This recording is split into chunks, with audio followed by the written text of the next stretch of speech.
Dans les mythes les plus vieux du monde existait déjà la figure héroïque. Vous connaissez Hercule ou le roi Arthur, et ça s'est perpétué jusqu'à notre époque avec nos super-héros modernes ou d'autres figures plus réalistes. Mais il faut le dire, le héros a toujours été au centre des récits de l'humanité. Adapté à son époque comme le héros réganien, ou plus universel, il y a plus de 1001 visages pour parler de la figure héroïque. Et aujourd'hui, on va s'interroger sur ce qui fait un bon héros.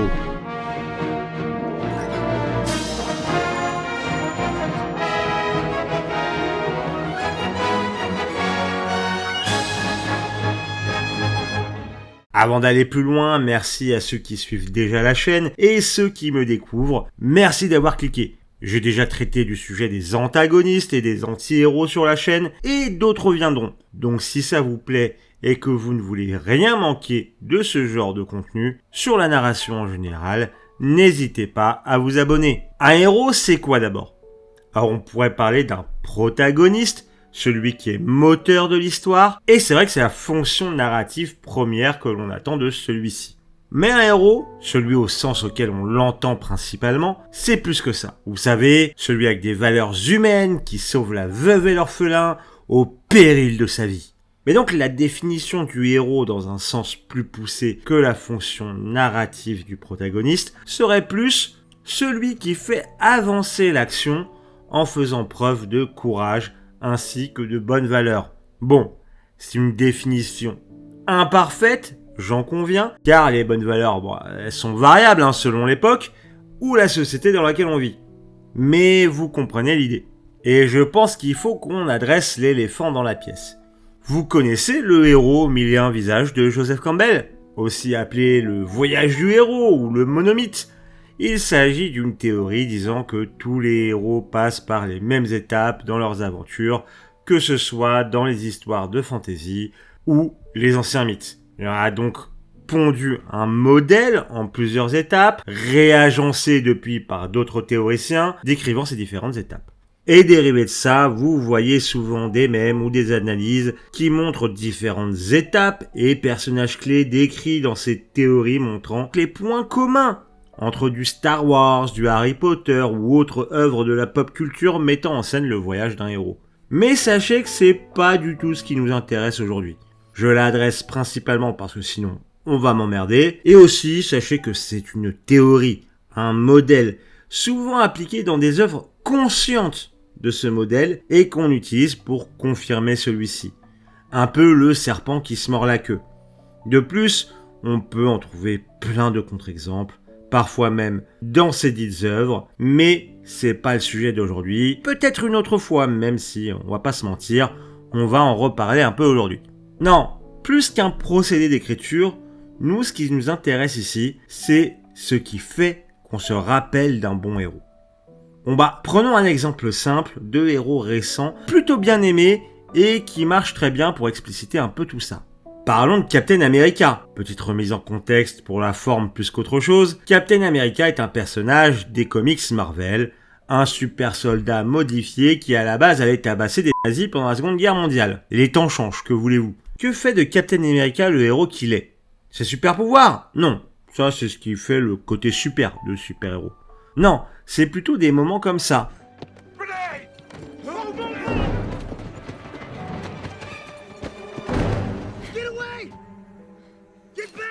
Ou ça.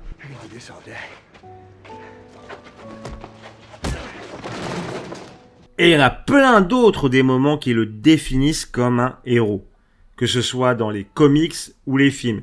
C'est-à-dire des moments où il fait preuve de valeur et de courage pour défendre ses dites valeurs, quitte à risquer la mort ou d'être catégorisé comme traître à sa patrie.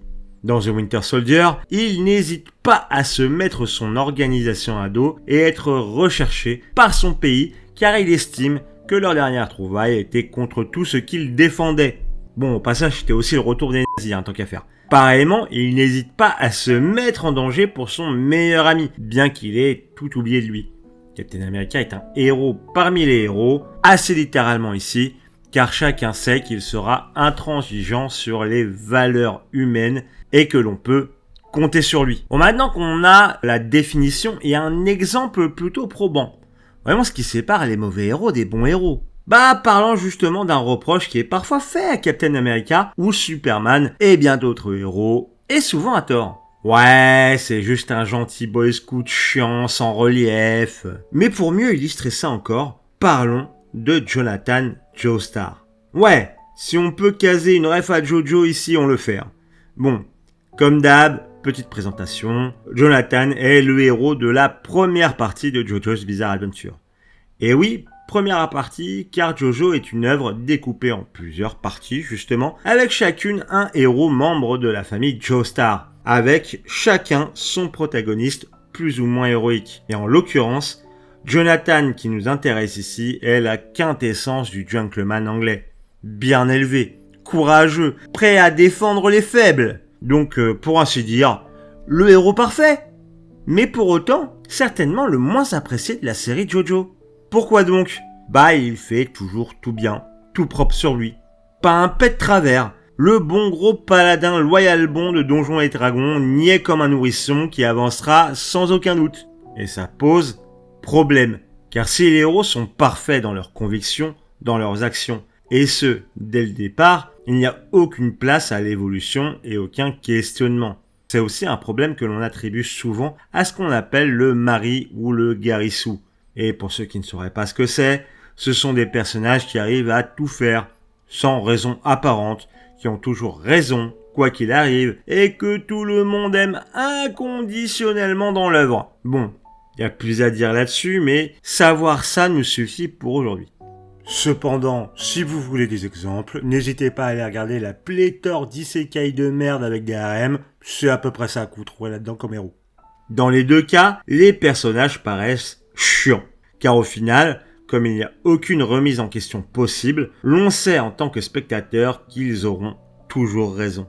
Prenons toujours la bonne décision, ne laissant que peu de place à un réel intérêt au récit, celui-ci ne pouvant aller de facto que dans une seule direction. Comme pour Jonathan, dont je parlais plus tôt, qui fait toujours le bon choix, est toujours vertueux et ne sera jamais remis en cause, de par lui-même ou par les autres personnages, de toute l'œuvre, sans jamais évoluer autre que par des power-up avec peu de signification.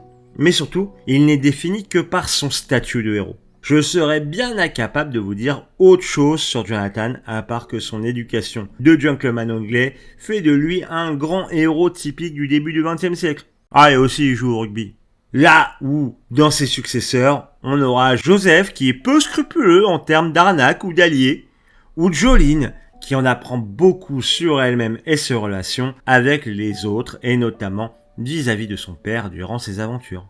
Mais pour en revenir au côté c'est des boy scouts chiants qui ont toujours raison, que l'on attribue à Superman ou Captain America, c'est un peu un parti frauduleux. Alors, ça peut être vrai en fonction de l'auteur derrière le personnage, je dis pas, mais ce sont justement des personnages souvent remis en question dans leurs œuvres, que ce soit par le regard des autres quand leurs actions sont contestées, ou par leurs propres doutes vis-à-vis d'eux-mêmes, et aussi souvent sur leur place dans la société. Chose que ces deux héros font très bien d'ailleurs dans plusieurs de leurs œuvres.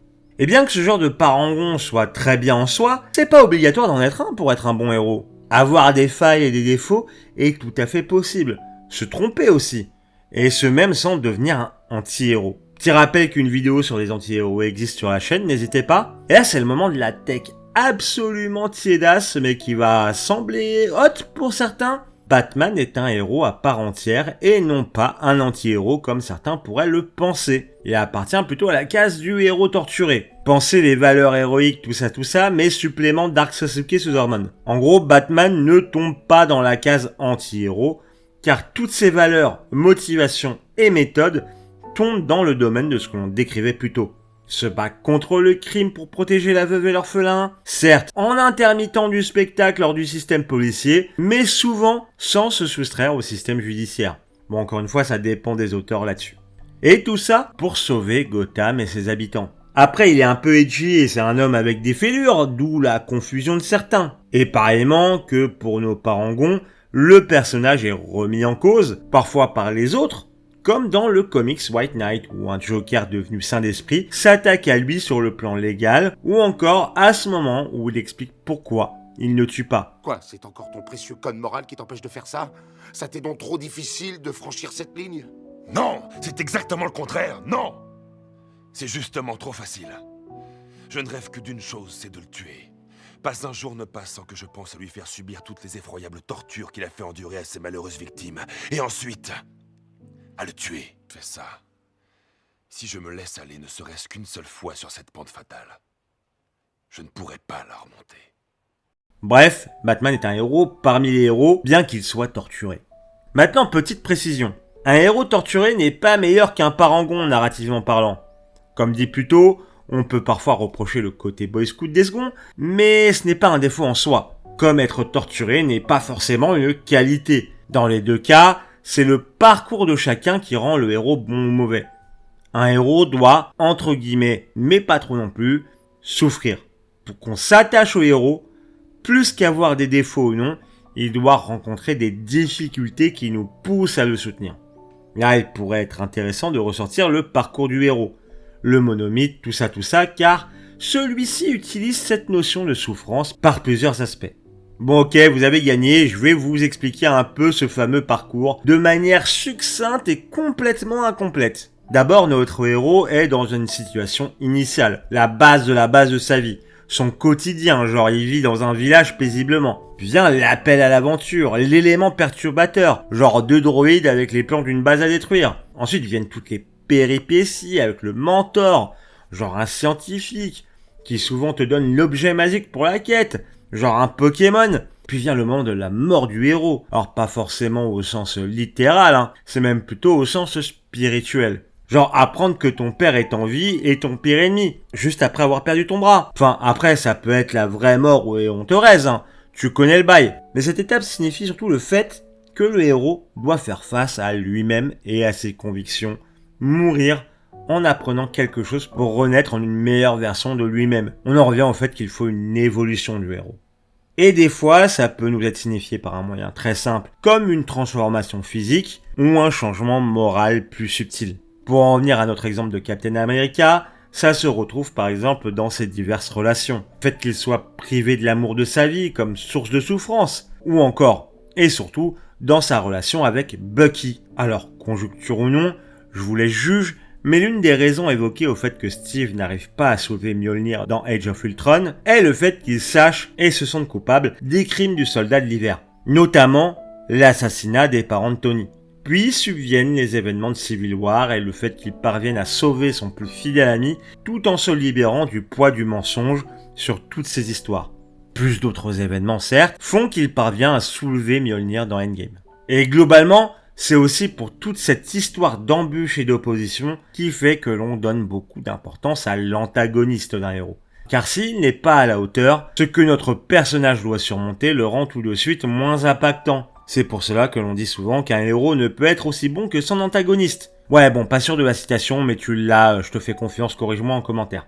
Et aussi d'ailleurs que certaines relations héros-vilains sont aussi indissociables l'un de l'autre, comme le classique Batman-Joker. Et c'est aussi d'ailleurs l'une des raisons pour laquelle dans plein d'œuvres de super-héros, l'un des antagonistes, souvent dans l'origin story dans le MCU d'ailleurs, partage les mêmes capacités que le héros, pour montrer une opposition de principe, car bien que partageant le même panel de possibilités, les deux s'opposent moralement. Ça fait donc un antagoniste plutôt facile narrativement pour l'auteur certes, mais plutôt efficace pour montrer tout le schmilblick déjà détaillé plus tôt sur les valeurs du héros, en les détachant du fait de ses pouvoirs. Bon, c'est pas une vidéo sur les antagonistes, mais c'était un détour obligé. Après, un détail que l'on oublie souvent et que pourtant on a dit dès la définition du protagoniste, est que celui-ci doit être moteur du récit. Prenons Charlie dans Charlie et la chocolaterie. Le bouquin original. Bon bah, à part visiter une chocolaterie et ne pas être une incarnation vivante d'un des 7 péchés capitaux, bah il fait pas grand chose le bouquin. Il y a un peu tout qui tombe sur la gueule sans qu'il fasse grand chose pour le coup. D'ailleurs, dans les adaptations qui ont suivi, ils ont souvent voulu régler ça en lui ajoutant 2-3 actions pour qu'il soit moteur et mérite son happy end à la fin. Là où, pour reprendre notre exemple de fond, Captain America, lui, bah, il va faire la bagarre, déjà, choisir de défendre ses idéaux, et ce, de manière active. Puis il n'arrive pas par hasard à son happy end. Il a fait les choix et les sacrifices qui l'ont amené ici, de son propre chef, au fur et à mesure des films comme on l'a déjà vu. Mais comme je ne parle pas assez d'héroïne dans cette vidéo, je vais vous montrer un très bon exemple d'une figure héroïque motrice du récit, la plus grande de toutes les héroïnes, Ladybug. Ouais, alors premier degré, Miraculous Ladybug c'est grave bien et j'ai récemment dévoré toutes les saisons, donc c'est pas la dernière fois que je vais vous en parler, vous le dis, voilà. Bon, petite présentation du schmilblick pour ceux qui ne connaîtraient pas. On suit Marinette, collégienne maladroite, vivant à Paris avec ses parents. Un jour, elle aide un vieux monsieur dans la rue parce qu'elle a des bonnes valeurs et ce vieux monsieur la testait en fait pour en faire la super héroïne qui défendra Paris du vilain papillon. Et cela accompagné de son camarade chat noir. Mais les deux ne connaissent pas l'identité secrète de l'autre, notamment que le félin est l'amour secret de Marinette, Adrien. Bon, vous avez le pitch général. Maintenant, je veux porter votre attention sur le fait que Marinette, c'est une bonne fille sous toute mesure, avec des bonnes valeurs, qui veut aider les autres, a un sens aigu de la justice, etc., etc. Elle fait des erreurs dans sa vie, souvent sentimentales, encore heureux en tant que collégienne. Et ça lui apprend des choses. Puis elle n'a pas accepté ce rôle directement, ne se sentant pas à la hauteur, mais elle devient Ladybug car Paris a besoin d'un héros. Et bien qu'elle doute d'elle-même, elle a toutes les qualités d'une héroïne d'exception. Et dans sa longue quête pour battre Papillon, elle n'a que peu recours à la chance et aux coïncidences pour en venir à bout. Alors, les connaisseurs diront quand même, frérot, son super pouvoir c'est littéralement un truc qui s'appelle Lucky Charm, qui lui droppe exactement l'objet dont elle a besoin pour sauver la situation. Et je répondrai que c'est plus intelligent que ça. Certes, ce pouvoir est là, mais 90% du temps, c'est l'inventivité de Marinette qui lui permet de trouver une utilisation intelligente et optimale de l'item pour sauver la situation. Et je vous assure, des fois, c'est pas évident, parce que quand on utilise un pôle chantier pour affronter un être interdimensionnel, voilà, c'est compliqué. Bon, c'est un faux exemple, mais franchement, des fois, l'idée, c'est pas loin. Et même dans sa quête globale d'arrêter Papillon, elle tombera parfois, mais c'est toujours ses choix et sa foi en ses amis et ses convictions qui l'amèneront peu à peu à se rapprocher de son but, bien qu'elle en souffre dans sa vie amicale ou sentimentale, qu'elle ne se sente pas à la hauteur de la tâche, ou même parfois considérer qu'elle a peut-être tort. Elle est le moteur de l'intrigue, donc un excellent protagoniste qui fait preuve de toutes les qualités héroïques. Mais il y a un dernier point que j'aimerais soulever, celui qui sépare souvent le bon héros du grand héros. Quoi de mieux qu'une belle histoire dans le vrai monde pour l'illustrer? Il y a peu, une attaque au couteau a failli avoir lieu à Taïwan. Mais un otaku s'est interposé, et quand on lui a demandé pourquoi il a fait ça, comment il a eu le courage de sauver ces gens, sa réponse fut « c'est ce qu'Himmel aurait fait ». Bon, certains d'entre vous doivent se demander qui est Himmel et je vais donc vous l'expliquer rapidement. Himmel est un héros au sens pur du terme dans le manga Frieren. Et ce n'est pas du tout lui que l'on suit dans cette œuvre. Oui, parce que ça s'appelle Frieren et Frieren c'est le nom du personnage principal. Bref, mais l'on suit ses pas, au travers du personnage de Frieren justement, son ancienne compagnonne. Et je ne vais pas vous spoiler l'œuvre car vous devez lire ou regarder Frieren, vraiment faites-le. Mais sachez que bien que n'étant pas le protagoniste principal, Himmel encapsule tout ce que l'on a dit tout au long de cette vidéo. Courageux, prêt à tout pour ses convictions, moteur de ses aventures, mais qui n'est pas seulement un héros, même s'il représente un parangon de justice. Mais surtout, il a inspiré Frieren à changer, et il a même inspiré dans le monde réel. C'est ça la marque des grands héros. Inspirer les personnages qui l'entourent et les vraies personnes qui le suivent à être de meilleures personnes. C'est vraiment cette marque d'inspiration qui fait se dégager les héros d'exception. Et c'est pour cela que bien souvent, les héros de Shonen Neketsu sont très populaires pour la proportion qu'ils ont à inspirer le fait de se dépasser et de ne jamais abandonner. Vous pourriez penser à Goku de Dragon Ball qui a sûrement influencé moult personnes tout en ayant inspiré des personnages de son œuvre comme Krillin à devenir des meilleures personnes. Mais pour ça, je vais vous parler de Dai de Dragon Quest, l'aventure de Dai. Dai est un jeune orphelin vivant avec des monstres qui partira en quête pour vaincre le dieu du mal accompagné de ses amis. Et parmi ceux-ci se trouve Pop, un mage faible et bien peu courageux. Et bien au fur et à mesure de ses aventures, Dai et Pop progresseront ensemble. Dai devenant le héros capable de rivaliser face aux plus grands généraux de l'armée du mal. Mais surtout, il inspirera Pop à devenir l'incarnation du courage, qui arrivera à déclarer sa flamme, et de mage faible devenir le plus grand sage du monde, parvenant à briser l'attaque ultime du dieu du mal. Et nombreux sont ceux devenus de meilleures personnes après avoir rencontré Dai, comme son grand antagoniste Adlar, qui lança son aventure en tuant son mentor, ayant recours à de nombreuses tromperies et qui finalement deviendra un adversaire d'honneur dans ses derniers instants pour devenir l'égal de notre héros. Ou encore même les faux héros, devenant des vrais héros pour sauver le monde quand Dai leur en donna l'opportunité. Petit par la taille, Dai a laissé une grande marque, un grand changement dans son monde de par l'énorme héros qu'il fut, tant il inspira de personnes et ses inspirations changèrent le monde. Et je vais pas vous mentir, d'un point de vue personnel, ce fut vraiment le héros de mon enfance qui m'inspira énormément, d'où l'envie de vous en parler aujourd'hui. Bon, on peut tirer quoi de tout ça ? Qu'un héros doit être bon, se battre pour les autres, rencontrer des obstacles, courageux, plus que son statut, et inspirer à la fois les personnages de son univers ainsi que nous-mêmes pour réellement briller en tant que tel. Bien qu'il puisse avoir moult formes comme le héros torturé ou le héros réganien, ses valeurs, son parcours et ce qui l'inspire sont vraiment ce qui importe. Et pour le héros traditionnel, le parangon, que certains trouveront chiant, voire même inutile, comme on le reproche souvent à Superman, servent souvent de modèle d'espoir, montrant qu'il y a moyen d'avoir un monde meilleur en se battant pour. Inspirant, et c'est le mot important, de par leurs actions. À nous aussi de devenir des héros. Et à ceux qui diront qu'ils sont dépassés, j'ai tendance à dire que le monde dans lequel nous vivons nous montre le contraire constamment, car quand on voit des vilains de ces histoires prendre forme dans la vraie vie, on a bien besoin de ces messages d'espoir que les plus grands héros inspirent, pour que peut-être un jour devenir nos propres héros. Merci à tous d'avoir écouté cette vidéo, j'espère qu'elle vous aura plu. Alors comme d'hab sur ce genre de sujet, j'essaye de vulgariser, donc il manque plein de choses, il y a plein de types de héros que j'ai pas abordés.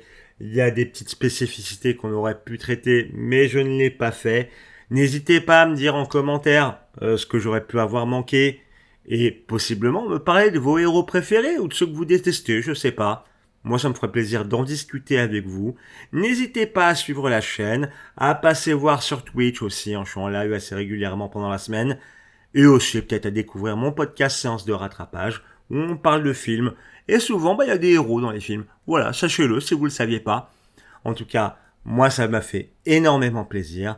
On se retrouve tout bientôt pour une prochaine vidéo. Des bisous, à la prochaine!